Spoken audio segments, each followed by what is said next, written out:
Tiene la palabra el Grupo Parlamentario Aragonés.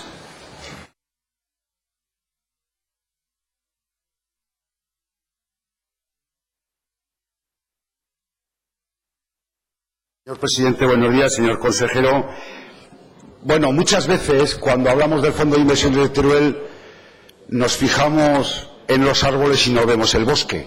Y ha aparecido una incidencia a lo largo de la gestión de estos últimos años. He tenido la suerte de estar en esa parte, en la parte desde abajo, desde el principio, cuando estaba certificando expedientes, y en la última parte, en la parte de impulsar los proyectos, y siempre ha habido incidencias, señoría, quédese tranquila, siempre ha habido incidencias porque a veces la firma de los convenios con Madrid se ha hecho en julio, los dineros de Madrid han venido en septiembre, se ha habilitado la partida en noviembre y las resoluciones se han saltado a veces de ejercicio. Esa es una primera cuestión que, si vemos poco a poco todo el desarrollo, cuando cambia el Gobierno de Aragón o el Gobierno de Madrid, etcétera, etcétera. Primera cuestión. Segunda cuestión. No podemos olvidar que en la tramitación de todos estos expedientes hay dos ritmos, y lo digo con conocimiento de causa. Hay un ritmo que es el ritmo del documento contable que ampara la partida presupuestaria que lleva un camino, y hay otro ritmo que es las autorizaciones que precisa el expediente concreto. La ampliación de las pistas de esquí de Valdalinares. 2 años, señoría, 2 años tramitando todas las cuestiones ambientales, etcétera, etcétera. Los refuerzos eléctricos y gasísticos, 2 años. Expropiaciones, declaración de interés público. Es decir, que muchas veces en la gestión de estos proyectos ha habido un decalaje, y este fondo, efectivamente, los 2 años tenía mucha más flexibilidad. Efectivamente, en el año 2012 se produce un cambio de criterio donde se da como plazo, se acorta el plazo de ejecución, y yo creo que los responsables, unos y otros, que hemos estado y que están, han hecho lo posible porque no se pierdan los dineros. Esa es mi opinión, y además me la creo porque el Gobierno no son los consejeros. Hay funcionarios probos y eficaces debajo que se encargan de que se cumplan los expedientes, y como bien usted ha dicho, el Tribunal de Cuentas, que a veces nos ha llamado la atención, y hemos corregido el rumbo en algunos expedientes.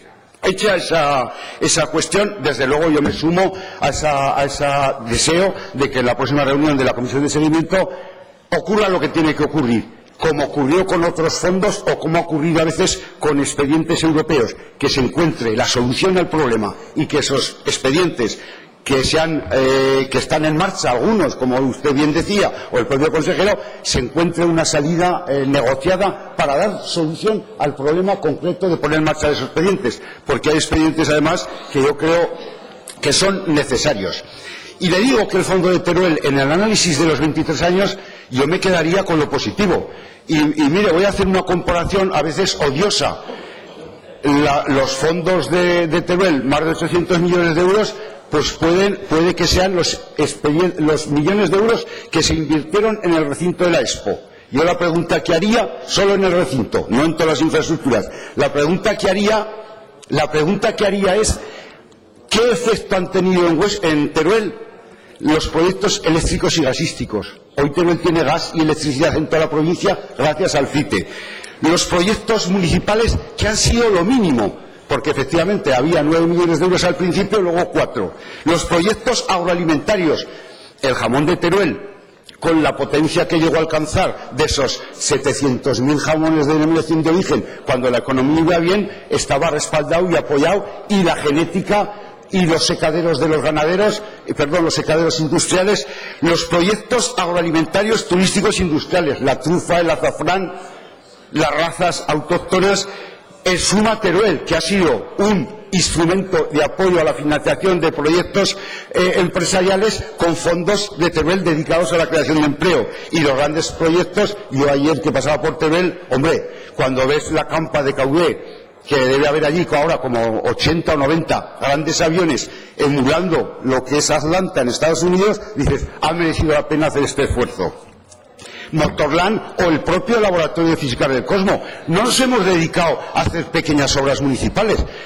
El Laboratorio de Física del Cosmos en Javalambre es un proyecto de I+D de proyección y envergadura internacional, donde la Diputación, los ayuntamientos, los empresarios, la comunidad científica, la Universidad de Zaragoza están implicados. Termino. Yo solo le pido al señor consejero que no dejen de la mano ni los grandes proyectos ni la persecución de que siga habiendo fondos de inversiones de Teruel, porque yo creo que es fundamental para seguir apoyando esa provincia que tiene una peculiaridad, lo hemos dicho, despoblación, envejecimiento, gran territorio y sobre todo personas que quieren seguir viviendo en Teruel. Muchas gracias. Gracias, señor diputado. El Grupo Parlamentario Socialista tiene la palabra.